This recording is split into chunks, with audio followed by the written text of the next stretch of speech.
The waves along the coast of Koh Narin, an island tourists described as too perfect to be real, rolled in with a slow, steady hush, masking the tension that had been building for weeks beneath its postcard beauty. Those who came to the island sought escape. They came for the turquoise water, the bright strings of lanterns swaying above sandy night markets, the sense that the world's chaos couldn't reach them here. But the world always finds a way. When FBI analyst Dana Colson landed in Bangkok 3 weeks earlier, she carried a sealed folder containing one name and alias, technically, and a face she had memorized so thoroughly that she saw it even when she blinked. The man they were hunting was believed to be a key figure behind a sweeping cybercrime network responsible for millions in damages across U.S. financial systems. A ghost in the digital world. A rumor in the real one. Until recently. His trail had led to Thailand, to a luxury island resort where wealthy travelers and fugitives shared the same anonymous sunsets. Dana had never been to Thailand before. The heat felt heavy, like the air itself pressed down with secrets. Her assignment was clear: assist local authorities in locating the suspect, identify him if found, and prepare him for extradition. There would be no glamour, no adventure, just long hours and the hope of a quiet capture. By the end of the first week, she doubted quiet was possible. The suspect used at least 9 identities, each more carefully constructed than the last. He moved from guest house to guest house, never staying anywhere longer than necessary. He paid in cash, he avoided cameras, he avoided people. And yet, someone like him, someone who built labyrinths in cyberspace, couldn't resist a network connection.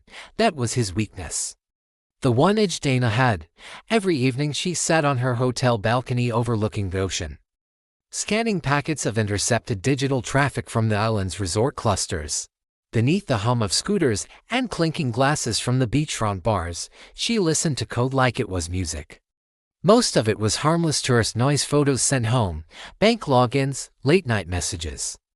But on the 10th night, she saw something different. A pattern. A string of encryption signatures too sophisticated for any casual user.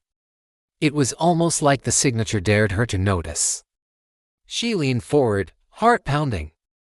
There you are.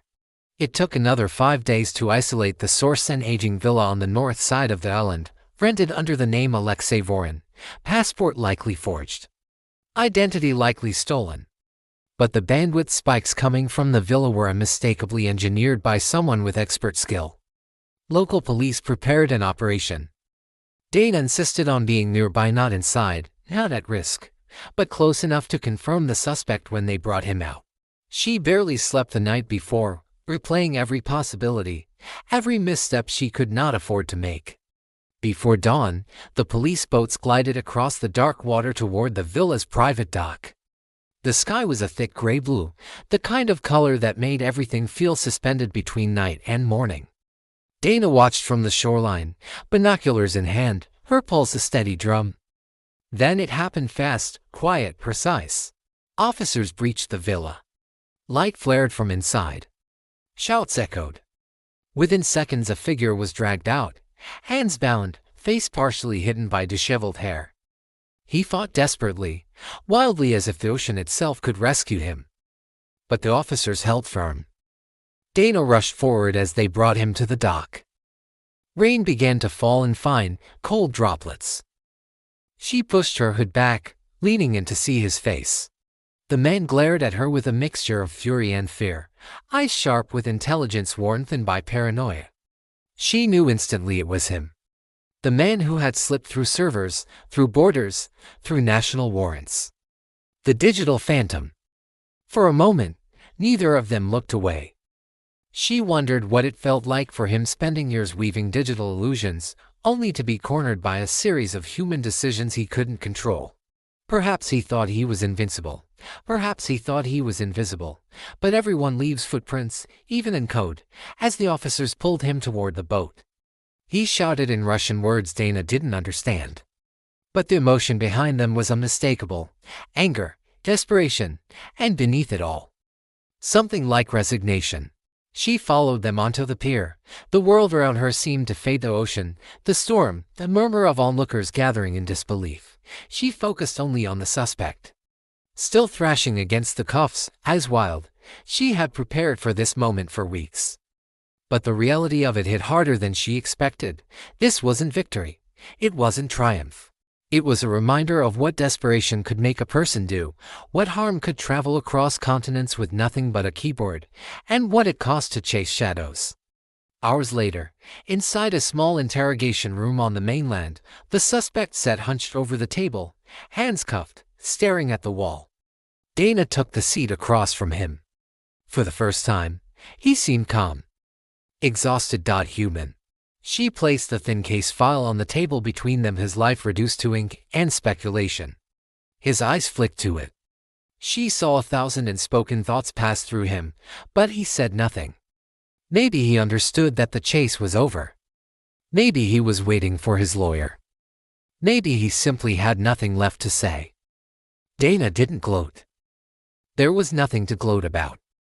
She felt only the weight of the moment settling into her chest. Another life altered, another step toward justice, maybe, another reminder of the invisible wars waged in silence, behind screens, in places most people never think to look. By nightfall, news alerts spread across the US and Europe. A major cybercrime suspect had been arrested on a Thai resort island following international cooperation. The headlines sounded clean, simple.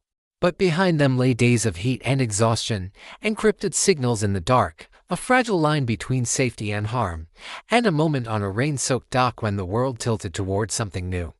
Dana watched the ocean from her balcony again that night. The air felt lighter now, but she knew better than to assume it would last. There would be more cases. More shadows. More ghosts to find. But tonight, at least, the waves sounded different, softer. Almost like gratitude, she closed her eyes and let the warm wind brush against her face. For the first time since she arrived in Thailand, she allowed herself to breathe, not as an analyst, not as an agent, but simply as a person who had done what she came to do. Tomorrow the world would spin again. Tonight, the ocean was quiet.